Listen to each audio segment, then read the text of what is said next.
Hey guys, सो आज बात करेंगे जो स्टॉक्स हमने आज ट्रेड किया उनको क्या रीज़न था, क्या उसके पीछे स्ट्रैटेजी है, और अगर आपको सही लगता है तो आप उसको भी ले सकते हो।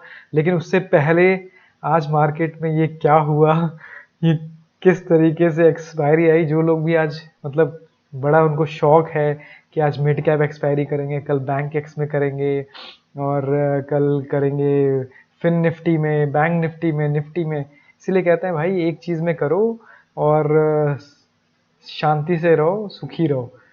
तो मैं आपको जो बता रहा हूँ वो आज आपको समझ आएगा। देखो आज एक कैंडल में, अगर आप स्क्रीन पे देखोगे, ये भाई मिड कैप की आज एक्सपायरी थी। ये एक कैंडल में यहाँ पर 1 रुपए की चीज़, जो लोग एक्सपायरी प्ले करते हैं, एक्सपायरी बेसिकली क्या है कि आपने ऊपर नीचे सेल कर दिया और वो ज़ीरो हो जाता है at the end of day. अगर आपका जो पुट या कॉल है वो अगर इन द मनी नहीं हो, मतलब उसके अगर नीचे या ऊपर है मार्केट, तो आपकी जो एक्सपायरी है उस दिन आप अच्छा पैसा कमा सकते हो, ज़्यादा नहीं। होता क्या है, आप कमाते 1-1 रुपया, 2-2 रुपया, और लूज़ कितना करते हो, 100 रुपये एक बार में। तो ये वो कैंडल है जो 1 रुपये का जो उन्होंने सेलिंग करी, सीधा 100 रुपये पे उनका, क्योंकि स्टॉप लॉस तो लगाएंगे नहीं, क्योंकि उनको डर लगता है स्टॉप लॉस लगाएंगे स्टॉप लॉस हिट हो जाएगा। तो ऐसा कुछ ही होता है मार्केट में उनके साथ। तो भाई इस तरीके की ट्रेडिंग मत करो, अभी भी टाइम है, एक्सपायरी ट्रेडिंग छोड़ दो। उससे बेटर है स्टॉक्स पे फोकस करो या फिर किसी एक इंडेक्स को पकड़ो। निफ्टी को साथ स्टार्ट करो, जो मैं भी निफ्टी ही करता हूँ। आप मेरे पिछले वीडियोस में देखोगे तो आपको समझ आएगा। तो आज यार हम बात करने वाले हैं जो स्टॉक्स पे। तो देखो यार, मेरा एक ट्विटर पे मैं जो भी स्टॉक्स खरीदता हूँ, मैंने कोशिश कर रहा हूँ कि उनको अपने ट्विटर अकाउंट पे डालता रहूँ। तो आप मेरा ट्विटर अकाउंट जो कि ट्रेडिंग सिंप्लीफाइड है उसको फॉलो कर सकते हो, यहाँ पर आपको उसका नाम दिख जाएगा।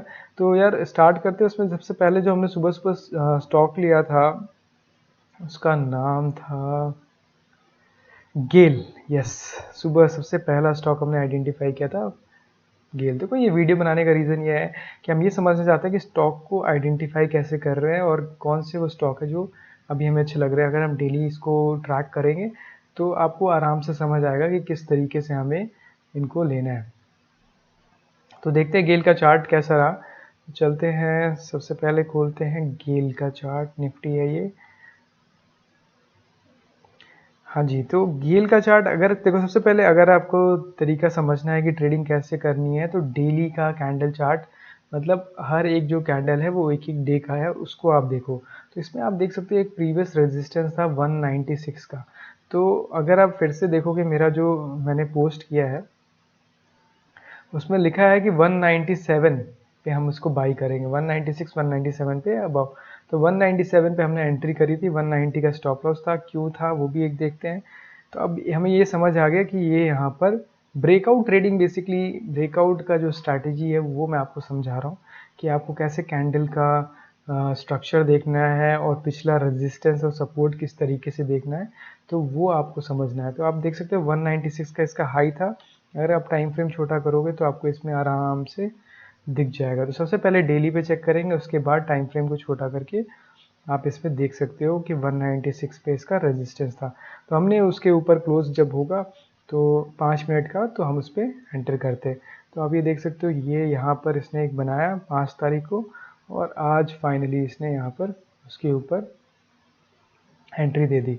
तो ये हमने एंटर कर लिया। अब देखो इसमें क्या है कि जब तक 190, मतलब ये जो लेवल है ना, ये 1 सेकेंड में आपको, अब आज का जो लो है ना वो बहुत इंपॉर्टेंट हो जाएगा। इसको अगर आप 5 मिनट के चार्ट पे जाओगे ना तो आपको समझ आ जाएगा। देखो कितना अच्छा इसका प्राइस स्ट्रक्चर है। तो जो प्रीवियस स्विंग लो होता है ब्रेकआउट से पहले, अब ये ब्रेकआउट से पहले का यहाँ पर ब्रेकआउट हुआ था, और जो प्रीवियस लो है ये 192। पहले हमने स्टॉप लॉस रखा था 190, क्योंकि ये था इसका प्रीवियस लो। अब हमने इसको रेज करके 192 पे कर देंगे। एंड यहाँ से अब मान लो कल परसों 2000, 206, 207 पे हम पहले 50% बुक कर लेंगे, बाकी 50% हम होल्ड करेंगे और लॉन्ग, क्योंकि ऊपर रेजिस्टेंस नहीं है। तो अगर आप फिर से इसको देखोगे तो आपको कैसे देखना है इस चार्ट को, आपको पीछे देखना है हिस्ट्री में कि कहाँ पर इसका रेजिस्टेंस है। तो आपको रेजिस्टेंस इसमें दिखेगा कि 196 पे रेजिस्टेंस था, रेजिस्टेंस के ऊपर जाए आप इसमें एंटर। तो सिंपल जितना रखोगे ना उतना ईजी होगा। 100 तरीके का इंडिकेटर लगाओगे ना स्टॉक्स में, कुछ काम नहीं आने वाला। आप नॉर्मल रखो, अपना स्टॉप लॉस फॉलो करो, पहले अपने स्टॉप लॉस इसके नीचे लगाना था, अभी 192 पे स्टॉप लॉस है और इसके ऊपर अब क्लोज हो गया। अब जैसे जैसे ये ऊपर जाएगा, यहाँ तक कि अगर आप ये नीचे भी आता है तो आप इसमें ऐड भी कर सकते हो और फिर उसी को पिरामिडिंग कहते हैं।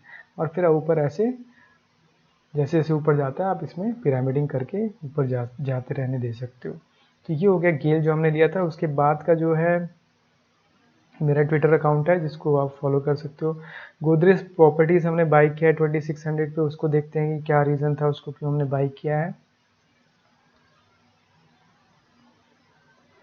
तो गोदरेज प्रॉपर्टी का चार्ट ओपन करते हैं। देखो गोदरेज प्रॉपर्टी का भी चार्ट अगर आप देखोगे ना तो अच्छा इसने ब्रेकआउट दिया है। इसको आपको देखोगे वीकली पे, आप देखो हमेशा ऊपर से चलना है, मंथली वीकली ऐसे।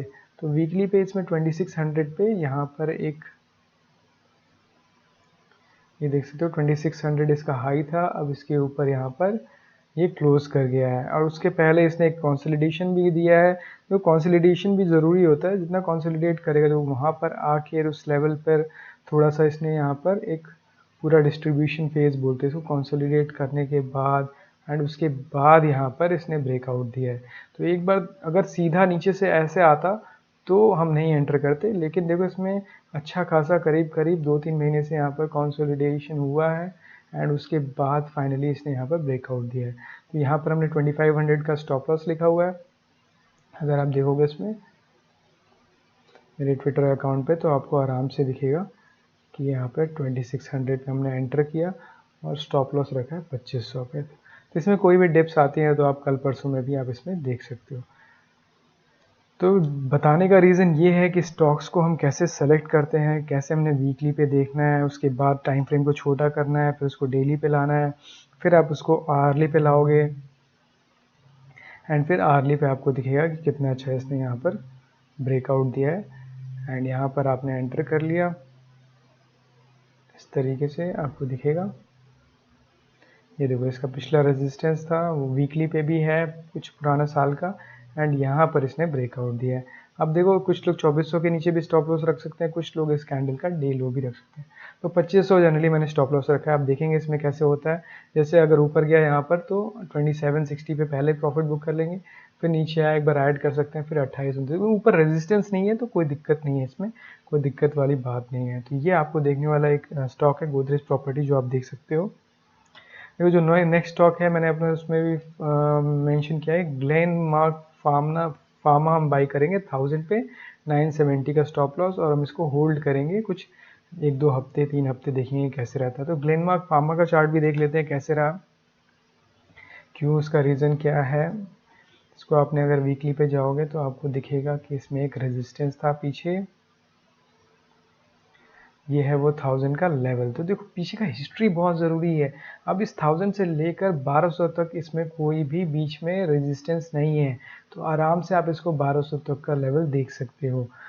तो ये रीज़न है हमें इसका 1000 पे लेने का। अब इसको हम छोटा करेंगे, डेली पे जाएंगे तो आपको डेली पे दिखेगा कि किस तरीके से इसने यहाँ पर उसकी ये लेवल के ऊपर यहाँ पर ब्रेकआउट दिया है।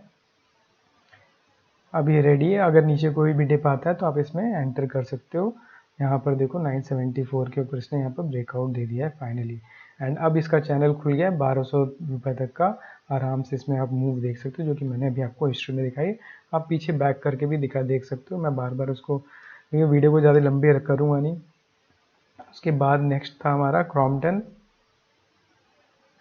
तो अगर आप इसको फॉलो करोगे तो आपको ज़्यादा इजी होगा, आपको समझ में भी आएगा कि क्या तरीका है और कैसे। देखो फालतू में मैं आपको बता दूं और अगर आपको समझ ना आए कि लेते कैसे हैं और क्यों लेना है तो कुछ उसका फ़ायदा होगा नहीं।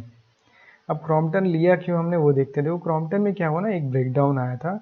इसका प्रीवियस एक क्लस्टर था, ये जो एरिया था ये 285 का था। यहाँ पे आप देख सकते हो कि इस लेवल से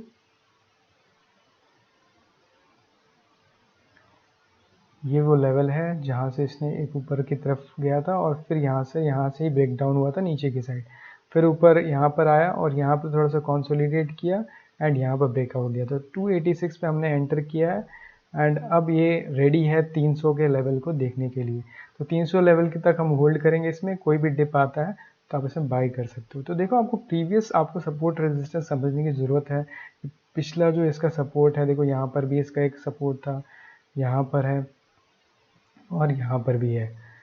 तो ये सारे जो एरिया है ना, ये पूरे सपोर्ट एंड रेजिस्टेंस बन जाते हैं। तो इन्हीं लेवल्स को आपको समझना होता है कि कौन सा लेवल इम्पॉर्टेंट है जो कि ब्रेक हो रहा है, और उस लेवल को जब वो रीगेन करेगा तो आप उसमें एंटर करोगे। ये देखो, ये वही लेवल है दोस्तों, देखो इसी जगह से यहाँ पर जब ये ऊपर गया था, यहाँ से ही नीचे आया, यहाँ से फिर ऊपर गया, फिर यहीं पे आकर और यहाँ से एक बार सपोर्ट लेके ऊपर गया, फिर यहाँ से नीचे, फिर एक बार ऊपर, फिर नीचे, अब वापस से उसी लेवल को यहाँ पर इसने ब्रेक किया। तो हमारे लिए क्या हो गया 300, एंड 300 के बाद 330 जो कि नेक्स्ट लेवल होगा। तो ट्रेडिंग इस तरीके से लेवल टू लेवल करनी होती है, कहाँ पर सपोर्ट है, कहाँ पर रेजिस्टेंस है। तो देखो वीडियो को ज़्यादा लंबा मैं करूँगा नहीं, बाकी के जो स्टॉक्स हैं वो कल फिर हम कवर कर लेंगे। तो कल की वीडियो में फिर से आपसे मिलते हैं, तब तक के लिए take care, see you, bye.